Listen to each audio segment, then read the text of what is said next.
सर्वांनी उत्स्फूर्त साथ दिलेली आहे. धन्यवाद सर.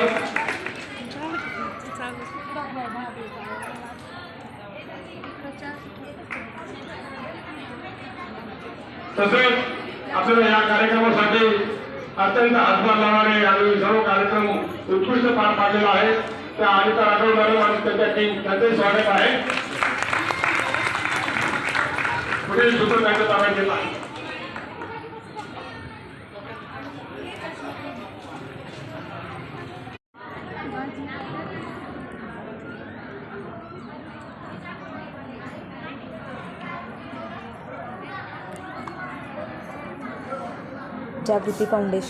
जागृती फाउंडेशन आणि मिशन परिवर्तन यांच्या थ्रू आम्हाला पुन्हा एकदा एक राखीचं वर्कशॉप किंवा राखी मेकिंगचं वर्कशॉप अरेंज केलं होतं आणि सुंदर अशा या राख्या या सेशनमध्ये शिकवल्या होत्या. अगदी 10 ते 15 मिनिटांमध्ये आम्ही ही राखी बनवून घेतली. पण त्यासाठी सुद्धा या मॅमची खरंच खूप हेल्प झाली आम्हाला. आणि तिकडे लहान मुलींचा ग्रुप दिसतो आणि त्या लहान मुलींच्या ग्रुपलाही राखी मेकिंगचं प्रशिक्षण मिळालं होतं. आम्ही वयाच्या या टप्प्यावरती राखी बनवायला शिकलो, पण आज आमच्या लहान मुलांनाही अगदी लहानपणातच हे सगळं प्रशिक्षण मिळतं. त्यामुळं खूप छान वाटतं आहे. आणि हे सगळे प्रशिक्षण फ्री ऑफ कॉस्ट होते.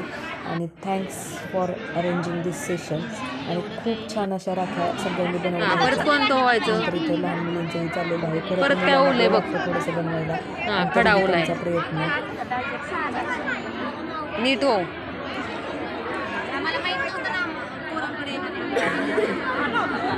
त्या खड्यानंतर काय आहे? खड्यानंतर काय आहे? दाखव ग दीदी. हां, कसं ओलंय ते बघ. पाठीमागच्या साईडला तसं नाही. हे बघ कसं आहे. असं असं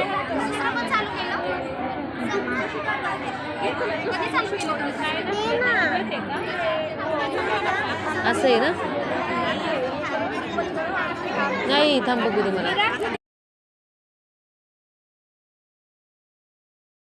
आजच्या शॉर्ट मिनी ब्लॉगमध्ये मी नीलांबरी तुमच्या सगळ्यांचं खूप मनापासून स्वागत करते. तर आता आलेली आहे राखी पौर्णिमा आणि राखी पौर्णिमेसाठी हे सगळे वर्कशॉप्स किंवा राख्या कशा बनवायच्या, राखी मेकिंगचं एक छोटंसं असं प्रशिक्षण तर आमच्यासाठी अरेंज केलेलं होतं आणि ते तुमच्यासोबत मी शेअर केलेलं आहे.